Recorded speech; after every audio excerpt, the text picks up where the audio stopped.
Hello friends, मैं अंकित आप सभी का बहुत बहुत स्वागत करता हूं हमारे यूट्यूब चैनल पर। आज के इस वीडियो में हम जानेंगे कैसे हम लोग एक पीसी को असेंबल करते हैं। तो उसके लिए आपको कुछ चीज़ें चाहिए होगी। सबसे पहला आपको चाहिए होगा कैबिनेट, दूसरा आपको चाहिए होगा मदरबोर्ड, एंड देन तीसरा चाहिए होगा प्रोसेसर, उसके बाद CPU fan, and then next SMPS, एक एसएसडी रख सकते हैं, या फिर आपके पास हार्ड डिस्क है तो आप हार्ड डिस्क भी यूज कर सकते हैं जिसको कि एचडीडी बोलते हैं। नेक्स्ट एक रैम चाहिए जो कि आपका 2 GB का भी हो सकता है, 4 GB का भी हो सकता है, और नेक्स्ट चाहिए साटा केबल जो कि आपका एसएसडी में लगेगा। तो आइए जानते हैं कैबिनेट किसे बोलते हैं। इसे कैबिनेट बोलते हैं। आपको दिख रहा होगा, आप ये किसी भी कंपनी का ले सकते हैं, ये आपका कैबिनेट है। नेक्स्ट आपको चाहिए होगा एक मदरबोर्ड जो कि हमारे सामने में दिख रहा है आपको मदरबोर्ड, ये आप ले लीजिएगा। उसके बाद नेक्स्ट आपके पास होना चाहिए प्रोसेसर। ये है आपका प्रोसेसर, आप i3 i5 i7 जो भी आप ले सकते हैं। उसके बाद नेक्स्ट आपको चाहिए एक सीपीयू फैन जो कि आपको दिख रहा है मदरबोर्ड के ऊपर में लगा हुआ है सीपीयू फैन, ये आपके पास रहना जरूरी है। और पावर सप्लाई के लिए एक एसएमपीएस रखना होगा, यहाँ पर हमारे सामने में एक एसएमपीएस भी है। उसके बाद नेक्स्ट एक एसएसडी हम लिए हैं, यहाँ पर आपको दिख रहा होगा 256 GB का है, ये एसएसडी भी चाहिए। और रैम आप किसी भी कंपनी का यूज़ कर सकते हैं। यहाँ पर आपको 2 रैम दिख रहा है जो कि है DDR3 रैम। आइए असेंबल शुरू करते हैं। सबसे पहले हम एक कैबिनेट को लेंगे। हमने एक कैबिनेट ले लिया है। सबसे पहले इसमें फिक्स करेंगे एसएमपीएस को। तो यहाँ पर हम एसएमपीएस ले लेते हैं। आपको दिख रहा होगा ये एसएमपीएस है, और इसको यहाँ पर हम लगा देंगे। लगाने के बाद इसमें नट से इसको हम टाइट करेंगे।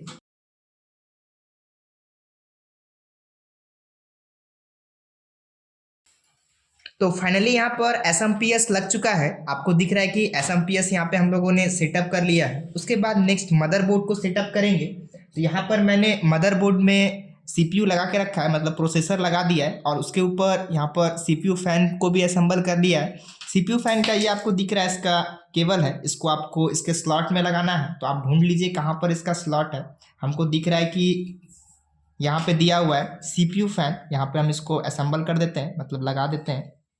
इस प्रकार से हम लगा सकते हैं। यहाँ पे लग चुका है। उसके बाद इसको कैबिनेट में बैठा देंगे। तो इसको हम इस पे लगा देते हैं यहाँ पर अच्छे से। ध्यान रहे कि आपको इसको आराम से लगाना है, हड़बड़ा के नहीं लगाना है। यदि आप हड़बड़ करेंगे तो किसी न किसी पार्ट को डैमेज होने का डर रहता है। तो आप आराम से एक एक करके चीज़ों को लगाएं। यदि आपका कोई भी पार्ट टूट जाता है तो फिर आपको नया लेना होगा। तो यहाँ पर मदरबोर्ड लगा दिए हैं, और अब इसका स्क्रू को हम टाइट करेंगे।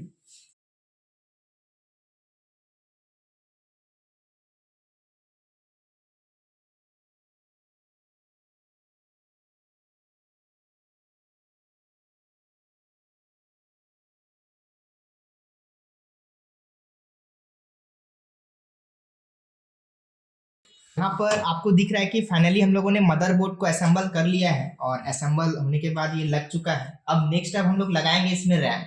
तो यहाँ पर आपको दिख रहा है 2 रैम है, एक आपका है यहाँ पर 4 GB का, और दूसरा है आपका 2 GB का। तो दोनों को हम इसमें बैठा देते हैं। आपको ध्यान रहे कि जिस साइड छोटा है उस साइड छोटा वाला लगाना है इसका स्लॉट, और जिस साइड बड़ा है उस साइड बड़ा वाला।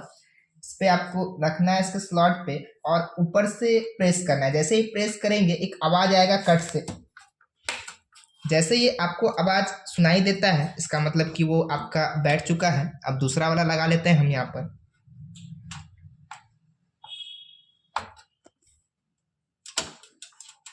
आपको ध्यान रहे कि इसको उल्टा नहीं लगाना है। उल्टा लगाएंगे तो ये आपका लगेगा ही नहीं, ज़्यादा प्रेस करेंगे तो टूट जाएगा। तो ये हम दोनों रैम को लगा दिए हैं, और यहाँ पर मेरा दोनों लग चुका है अच्छे से। उसके बाद नेक्स्ट यहाँ पर हम एसएसडी लगा लेते हैं। ये रहा आपका एसएसडी। उससे पहले क्या करेंगे कि जो एसएमपीएस का आपको वायर दिख रहा है इसको आप कनेक्ट कर सकते हैं। तो ये आपको सबसे मेन जो दिखता है 20 पिन का, इसको आपको पहले लगा लेना है। तो इसको हम यहाँ पे लगा लेते हैं जहाँ पे इसका स्लॉट है मदरबोर्ड में दिया हुआ। इसको लगाने के बाद नेक्स्ट यहाँ पे मेरे पास 4 पिन का वायर मिलता है। ये आपका 8 पिन भी रहता है, तो मेरे पास 4 पिन है। तो इसको हम यहाँ पे लगा लेते हैं जहाँ पे इसका स्लॉट है, आपको दिख रहा होगा।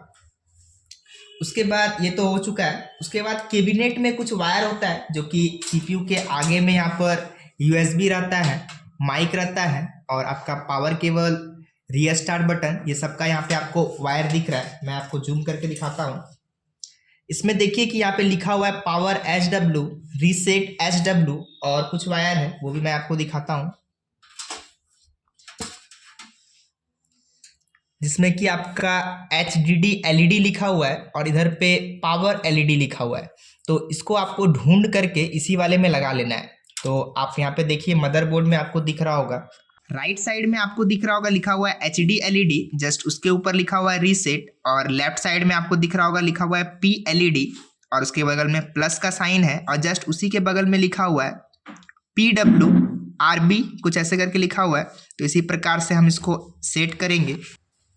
सबसे पहले आपको दिख रहा होगा HDD LED को हम लगा लेते हैं। यहाँ पे इस जगह पे हम इसको असेंबल करेंगे।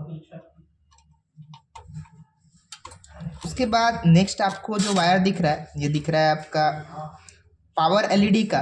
तो सबसे पहले प्लस वाला लगाएंगे, आपको यहाँ पे दिख रहा होगा प्लस वाला है, जस्ट उसके बगल में माइनस वाला है, इसको हम इसमें असेंबल कर लेते हैं।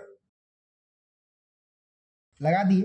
उसके बाद यहाँ पर हमको रीसेट का दिख रहा है और पावर HW का दिख रहा है, तो उस साइड में रखेंगे रीसेट और जस्ट उसके नीचे रखेंगे पावर HW और इसको लगा देंगे।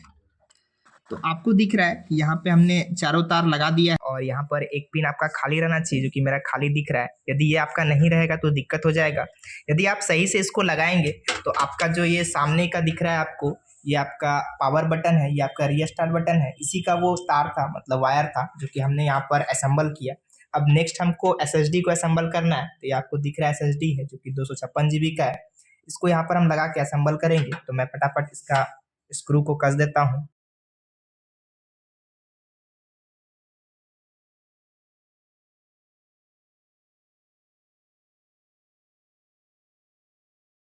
तो आपको यहाँ पर दिख रहा है कि हमने SSD को असेंबल कर लिया है और अब हम इसका वायर को लगाएंगे। तो सबसे पहले आपको मैंने बताया था कि एक SATA केबल का आपको ज़रूरत पड़ेगा, जो SATA केबल, जो कि इसका जो आगे का तार है ये हम यहाँ पर इसमें असेंबल करेंगे। ये आपको दिख रहा है कि इसका आगे का है, इसको हम यहाँ पे ऐसे जैसे ही प्रेस करेंगे ये आपका लग जाएगा। ऐसे घुमा के लगाना होगा। तो ये आपका देखिए कि यहाँ पे बैठ गया है और ये लग चुका है। उसके बाद पावर देने के लिए इसका पावर केबल होता है, ये आपको दिख रहा है, इसको भी आपको इसमें लगाना होता है। तो ये हम यहाँ पे लगा लेते हैं।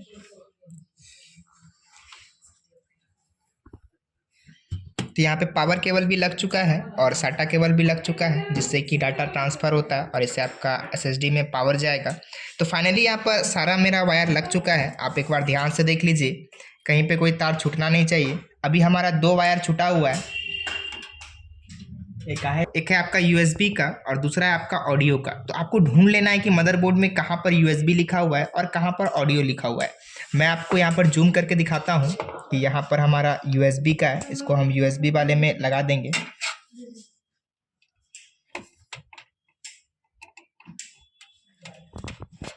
तो यहाँ पे मेरा USB वाला वायर लग चुका है और नेक्स्ट जो है हमारा ऑडियो का है, इसको हम ऑडियो वाले में लगा देंगे। तो ऑडियो वाला मेरा यहाँ पे है, इसको हम ऑडियो वाले में लगा देते हैं।